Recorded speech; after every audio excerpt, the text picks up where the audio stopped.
মাচায় ঝুলছে কালো রঙের অসংখ্য তরমুজ। মাঠে গাঢ় সবুজ পাতার নিচে উঁকি দিচ্ছে এই তরমুজ। এগুলো এই অসময়ে মালচিং পদ্ধতিতে চাষ করা হয়েছে।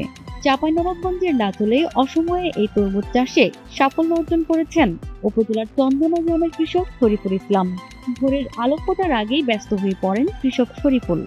অন্য সময়ে ধান বা সবজি চাষ করলেও এবার তিনি বেছে নিয়েছেন ভিন্ন পথ। আমি একজন তরমুজ চাষি।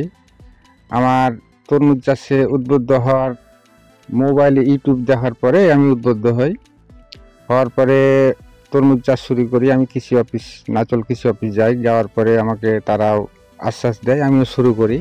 সরেজমিনে দেখা যায় মাঠ জুড়ে থোকায় থোকায় ঝুলছে কালো তরমুজ। বর্তমানে আধুনিক চাষ ব্যবস্থা মালচিং পদ্ধতিতে চাষ হয়েছে কালো জাতের এই তরমুজ। অসময়ে উৎপাদন ও সুস্বাদু হওয়ায় বাজারে এর চাহিদাও বেশি। বর্তমানে এখন করছি।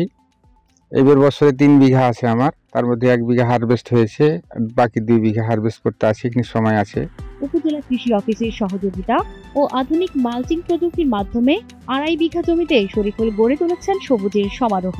তিনি জানান 7 বছর আগে ইউটিউব দেখে কালো তরমুজ চাষে আগ্রহী হন।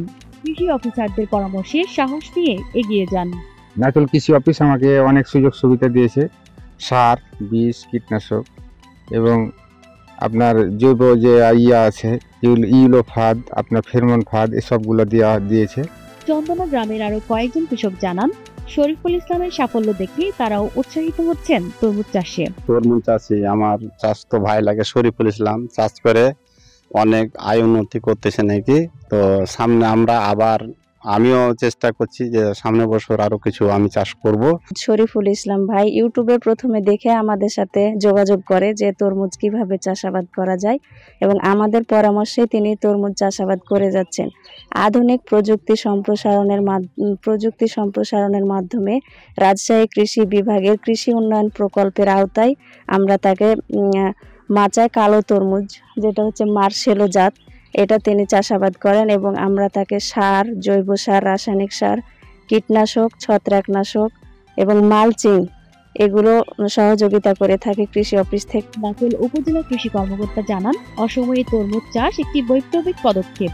সাধারণত তরমুজ গ্রীষ্মকালের ফসল হলেও আধুনিক মালচিং প্রযুক্তির মাধ্যমে এটি এখন শীতকালেও উৎপাদন সম্ভব। কসবা ইউনিয়নের চন্দনা গ্রামে কৃষক শরীফুল ইসলামের জমিতে আমরা মালচিং পদ্ধতিতে মাচায় তরমুজ চাষের একটি প্রদর্শনী দিয়েছিলাম। সেখান থেকে আমরা এখন তরমুজটি আমরা হারভেস্ট করছি, এবং যেটি ফলাফল আমরা পাচ্ছি যে তা আশানুরূপ এবং আশাব্যঞ্জক। মাচায় কালো তরমুজের একটি বিশেষ বৈশিষ্ট্য হচ্ছে যে এটি অসময়ে হয়। মালচিং প্রযুক্তি বা মালচিং পলিথিনের মাধ্যমে এটি চাষ করা হয়েছে নিরাপদভাবে, কিন্তু এই মাচায় কালো তরমুজটি মালচিং পলিথিন ব্যবহার করে উৎপাদিত করতে পারি। নাচলের চন্দনা গ্রামে অসময়ে তরমুজ চাষের এই সাফল্য কৃষিতে নতুন অধ্যায়ের সূচনা করেছে। সঠিক পরিচর্যা, সরকারি সহায়তা ও বাজার ব্যবস্থাপনা করা গেলে চাঁপাইনবাবগঞ্জকে দেশের তরমুজ উৎপাদনে শীর্ষস্থানে পৌঁছানো সম্ভব, এমন দাবি স্থানীয়দের।